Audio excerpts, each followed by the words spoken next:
Pernah nggak sih kamu menyelam di kolam atau laut, lalu telinga terasa makin tertekan saat semakin dalam?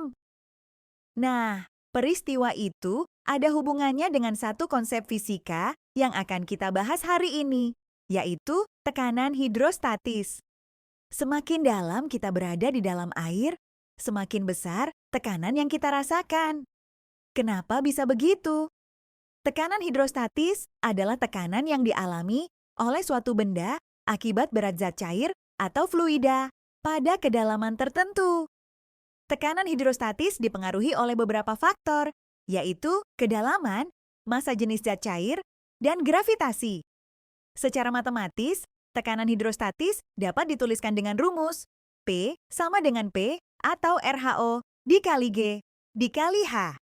Sekarang, kita lihat percobaan sederhana. Sebuah botol dilubangi di bagian atas, tengah, dan bawah, lalu diisi air.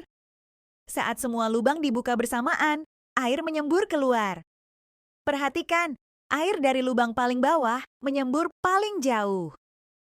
Mengapa bisa begitu? Lubang paling bawah memiliki kolom air yang paling tinggi di atasnya. Semakin tinggi kolom air, semakin besar tekanan yang dihasilkan. Inilah bukti bahwa tekanan hidrostatis semakin besar seiring bertambahnya kedalaman.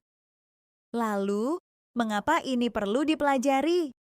Tekanan hidrostatis bukan hanya teori di buku pelajaran. Konsep ini sangat penting untuk memahami perilaku fluida.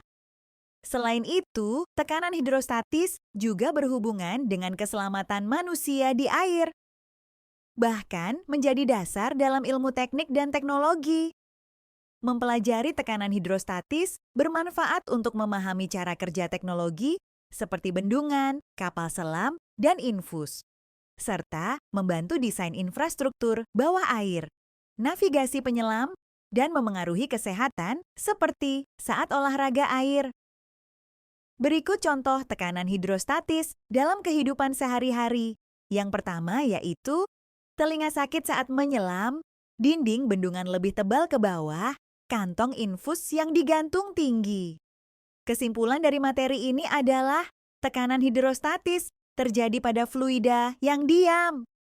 Semakin dalam posisi suatu titik, semakin besar tekanannya. Tekanan hidrostatis dipengaruhi oleh massa jenis, gravitasi, dan kedalaman. Konsep ini sangat bermanfaat dalam kehidupan sehari-hari. Jadi, tekanan hidrostatis dipengaruhi oleh kedalaman dan jenis zat cair. Semakin dalam, tekanannya semakin besar. Ternyata, konsep ini sering kita temui dalam kehidupan sehari-hari. Semoga video ini membantu kamu lebih paham. Terima kasih sudah menonton. Sampai jumpa di pelajaran berikutnya.